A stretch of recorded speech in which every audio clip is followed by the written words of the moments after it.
Hey history buffs, welcome back to the channel. Today, we're stepping into a time of knights, castles, kings, and crusades, the Middle Ages.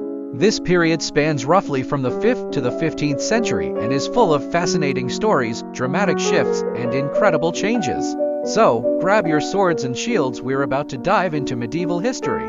The Middle Ages, or medieval period, falls between the fall of the Roman Empire and the beginning of the Renaissance. That's about 1,000 years of history. The Middle Ages is often divided into three parts: the early, high, and late Middle Ages.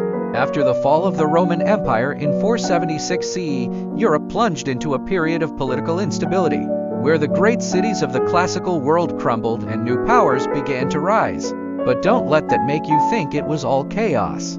This was the foundation for many of the things we know today: cities, universities, laws, and even art. Let's begin with the early Middle Ages, also known as the Dark Ages. Now, this name has been debated by historians, but it's often used because of the political chaos and cultural decline that followed the fall of Rome. During this time, various Germanic tribes like the Visigoths, Ostrogoths, and Franks moved across Europe, and the Roman Empire was replaced by smaller kingdoms.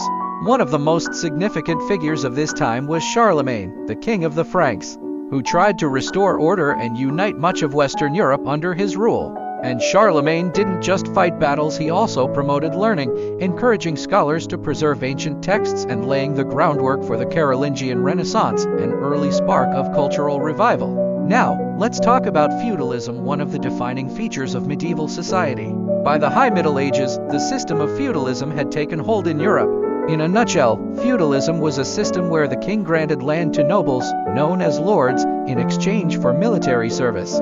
These lords, in turn, granted land to vassals, usually knights, and the peasants who were at the bottom worked the land in exchange for protection. Think of it like a medieval game of chess. The king was at the top, surrounded by knights, lords, and peasants, each playing a key role in society's stability. Religion played an enormous role in medieval life.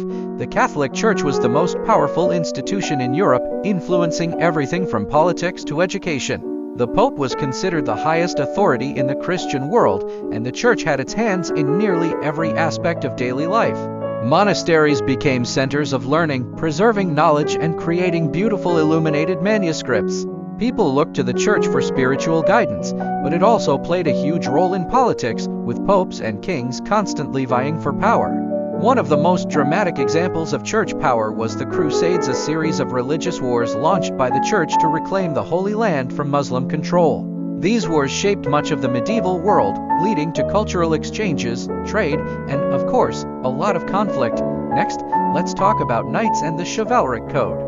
If you've ever watched a movie about medieval times, you've probably seen knights in shining armor, fighting in epic battles. But behind those swords and shields, there was a code of honor that knights were supposed to follow. The Code of Chivalry was a set of rules governing knights' behavior, emphasizing bravery, loyalty, courtesy, and respect for women and the church. Knights were also expected to protect the weak and uphold justice. But knights didn't just fight in battle, they also participated in jousting tournaments, which were the medieval version of sports. And let's not forget the castles, massive fortresses that dotted the landscape. These castles were not only symbols of power, but also practical homes, offering protection in times of war. Sadly, the Middle Ages weren't all chivalry and grand cathedrals. In the 14th century, Europe was struck by one of the deadliest pandemics in history, the Black Death. The plague swept across Europe between 1347 and 1351, killing an estimated 25 to 30 million people, about one-third of Europe's population. The impact of the Black Death was devastating, causing social, economic, and cultural upheaval. The plague didn't just take lives, it also changed the course of history, leading to labor shortages, shifts in power, and even changes in religious practices as people sought answers in an increasingly uncertain world. As the medieval period drew to a close, Europe saw the rise of new ideas driven by trade, exploration, and cultural exchange. This period, called the Renaissance, saw a revival of learning, art, and science. With the fall of Constantinople in 1453 and the invention of the printing press, ideas spread quickly across Europe. People began questioning old ideas and exploring new ways of thinking. The world was on the brink of a major transformation, ushering in the modern age. And there you have it, a whirlwind tour of the Middle Ages.